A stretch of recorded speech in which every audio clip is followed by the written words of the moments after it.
Hi guys, Adam here from Total Sports Nutrition. I have the opportunity and pleasure to sit with an absolute legendary human being, Mr. Rhys. And for those out there who don't know or haven't been exposed to what you've been doing, Rhys, and a little bit about your background and the obstacles you've recently had to face. Sure. Can you share to the guys listening? Yeah, absolutely. So yeah, Rhys is my name, guys. I'm 29 years old. I was born and raised in Sydney. I've been living on the Sunshine Coast for the past 14 years.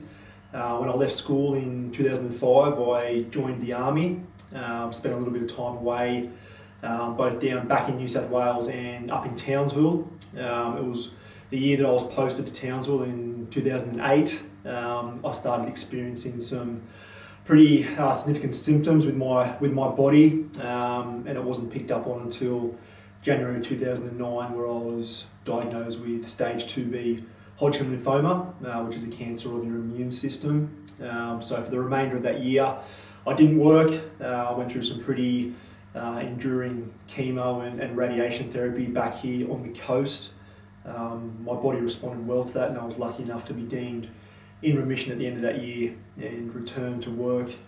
Did a few more years in the Army, and that, I guess, chapter of my life has played a big part with, the passion that I'm certainly been taking part in the last few years.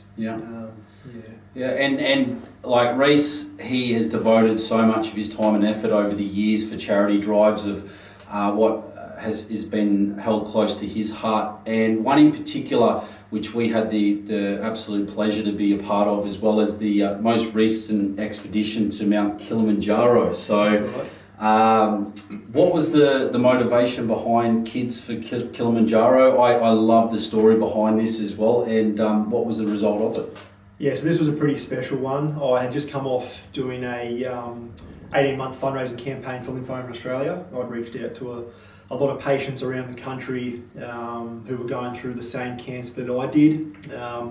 Following the completion of that, I wanted to base something here on the Sunshine Coast and keep it local and get the local community on board. So popped into Nambour Hospital at the back end of 2015, and originally I was heading to the oncology ward. Wanted to reach out to some more cancer patients here on the coast, and ended up popping into the paediatrics ward, where I actually did meet some young oncology patients there, and a broad range of patients that stay in that ward, both short and long term. And at that very moment it all kicked off. So the next 8 months it was raising money for Ward 2F West and training for Mount Kilimanjaro. So July last year that all came to a conclusion. It was a successful summit of the mountain over in Africa, and we raised almost just over $21,000 for the ward, where the original bar set was only $10,000. So phenomenal effort. The guys here, as well as the other sponsors that I'm affiliated with, were fantastic, and it was just good to see the Sunny Coast community get on board a really special cause. So, fantastic. Yeah. And obviously you had a target set of about 10,000 initially, and smashed that. Absolutely annihilated it. So obviously a great success as far as that trek. How many days did it take to climb the mountain?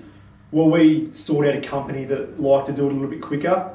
There's 7 routes that go up from basically car park to summit. Our route was the Morongo route, so we reached the summit in only 62 hours. So it was a very significant feat, particularly for a couple in the group that hadn't been exposed to those sort of treks in the altitude environment before. Normally it does take a minimum of 5 days, so to do it in just under 3 was a big feat. So, fantastic. Yeah. And for those as well who don't know or haven't been exposed to what Rhys has been doing recently, he's recently qualified as a Queensland paramedic. So how many weeks now have you been, or how many Only months? Just over 4 months. 4 months as a part of the QAS. And Peak4Paramedics is the next charity drive, which obviously being held close to your heart, being a paramedic yourself. So explain to those listening what this charity is about and what we can do to help. Yeah, so basically an organisation that's run within QAS called Queensland Ambulance Service Legacy Scheme. So it's basically run by AMBOs and basically raising money for the families of paramedics who have sadly passed away whilst they've still been working for the service. Predominantly the scheme looks to raise money for annual educational grants for the young children of these families. So each year they try to get a set amount to distribute to the families. There's 2 at the moment. One paramedic sadly passed away from cancer in 2015. He has 2 young children, and another paramedic who was tragically killed in a car accident. It was shortly after that incident that his wife found out that she was pregnant with their second child. The first child was actually also killed in the accident. So a couple of pretty tragic stories. So QAS Legacy have been on board with these kids for many years now and helping raise money for their educational grants. So I've only been in the uniform for a short time, but hearing about this organisation and what they stand for, I certainly ignited a fire with me to want to jump on board and help out where I can. Fantastic. And obviously there's a big expedition involved with this. So yeah. What are you doing, and as far as the charity drive, what's involved with your preparation and getting to it's in Nepal? Yep. Trek to Nepal. So and to Nepal. What's the mountain? It is Mera Peak. Mera Peak. Yeah, so just short of 6,500 metres. So Kilimanjaro was 5,895. So I guess getting above that 6,000 metre elevation, things start to become a lot more serious in terms of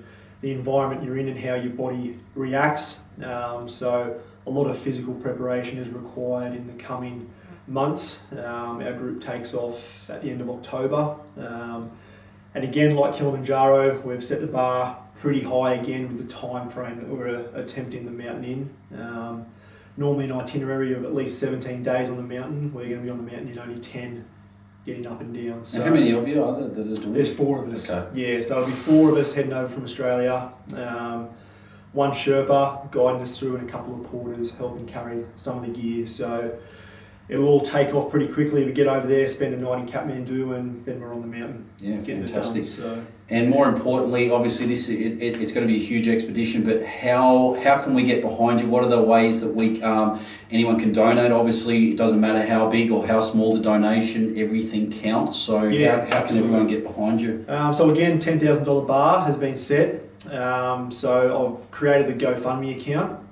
So gofundme.com/Peak4Paramedics. Yep.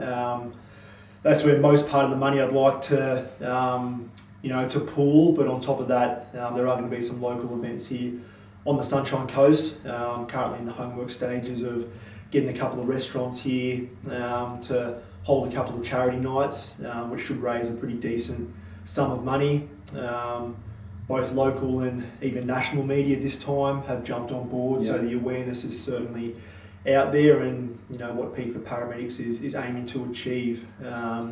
Feel free to jump on my social media pages. I've basically dedicated those now to raising awareness again on the campaign and giving Yep. updates on the training and what's happening fundraising wise. So yeah, in the coming months, I have no doubt that that $10,000 will be raised. So Smashing that.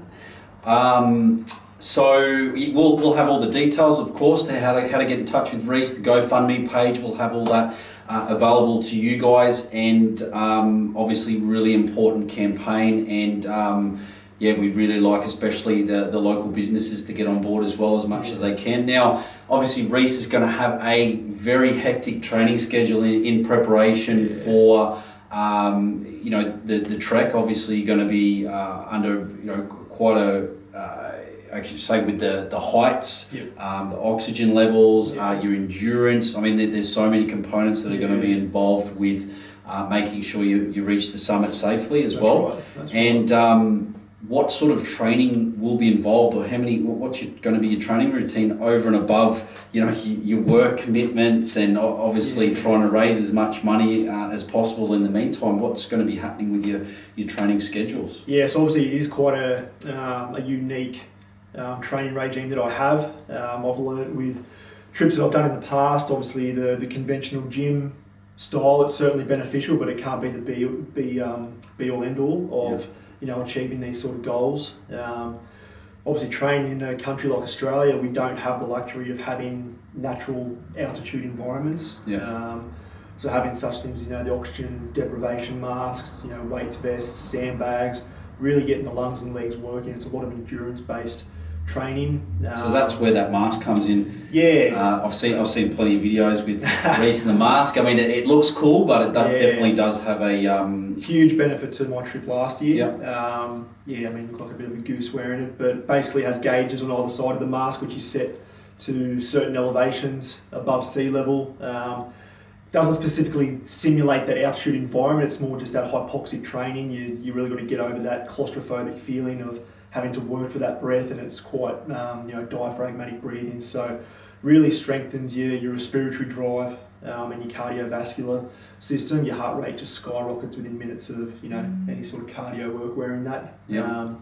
Like I said, sandbag, plenty of mountains and beaches around here on the coast, which I'm certainly lucky to have the luxury of being able to use any time of the day, dragging tyres. So is that an everyday thing, like you're training every single day? Twice a day while I'm up here on the coast. And like I said, it's because it's endurance based, it's basically setting the timer for 2 or 3 hours and just going. So because like I said, getting over there, we're only going to have a 24-hour window of R&R and then on the mountain, so it's going to be 0 to 100 very quickly. Yeah, got to be prepped for it. So how many months have you got in preparation now for? About 5.5 months now, so there'll be a couple of weeks window there where I'll tone the training right down, but certainly between now and then it's, I try to aim between 8 to 10 sessions a week of pretty high intensity. So fantastic. And look, yes, we do have the subs here, but like we've been backing Rhys as far as his supplement use, because obviously during any of this sort of physical activity and intense training, he needs extra over and above to fill in the gaps. So I've got 3 of Rhys's favourites here, and just quickly, Rhys, why are you using these products, and and how have you found them to benefit you? Yeah, so I'm certainly one. I live and breathe supplements, with my training and recovery. Obviously in conjunction with food. And a quote that Adam has said to me recently that has stuck with me. Obviously, you don't eat while you train, and these are products for me that are a huge benefit, particularly with the strenuous sessions that I put my body through. So Crean Force for me is fantastic with all the weight and strength based training. I obviously still go through the compound movements of your bench press, back squats, deadlifts. This is a fantastic product while you're burning a lot of energy doing those heavy lifts. Electrino, this is more the endurance-based supplement for me. Like I said, loading up a pack, a few hours on Mount Coolum or down the beach doing my sandbag and tyre work. Zero sugar, but loaded with your, electrolytes, carbohydrates. Again, can't be stuffing food down while you're doing those sessions. So fantastic to be sipping on that while I'm going. And the old new preamp loaded. Yeah, great product. I highly recommend this one, particularly with me. Sometimes I'm coming off a 12-hour night shift, and I've still got to get myself to the gym or get into sessions. So for me, loaded with beta-alanine, one of my favourite products. So tingles. These ones are certainly up there with me. Huge benefit to my training. So as Rhys said, you can't eat while you train, and particularly sometimes training twice a day, and the regimes that he's going through, it's definitely going to be of great purpose. There is a couple others that we've recommended and he uses as well, but glad that we can be of service as far as that's concerned. So guys, hope that's really given you a little bit of an insight of as far as the man Rhys is that sits beside me today, and what the driving force is behind his motivation, especially with Peak4Paramedics coming up. So Rhys, once again, that GoFundMe page, how can they get in touch with you? Yeah, so like I said, so Rhys Greedy, just search me out on Instagram or Facebook. Otherwise, GoFundMe.com/Peak4Paramedics. That's the number 4 in all lowercase. We'll have the details below anyway. Guys. Plenty more info on the page there. Like I said, in terms of the families that I'm raising the money for, and what QAS legacy scheme is all about. So I can feel a pretty special 6-month window coming up, and obviously very grateful for for Adam and the team here and all the other sponsors that have jumped on board. A quick shout out to those other businesses that have been right behind you every step of the way. Yeah, specifically Kathmandu, they've been fantastic. UFit Australia, Jim, Danny Caloundra, Ryan O'Neill, a good friend of mine that I walked the Kokoda Trail with a few years ago. Basically the base camp of training for me at the moment. A lot of my strength and HIIT training's taking part down there. And again, just to all the social media, the generic media outlets. Story was on Sunrise recently, which was fantastic, and some upcoming stories on both local Win News and Sunshine Coast Daily. Fantastic. So stay tuned for that. So guys, please get behind this fantastic cause. We'll have all the details below. And Rhys, mate, thanks heaps for your time. Absolute pleasure. And Peak4Paramedics, guys, let's really get behind this.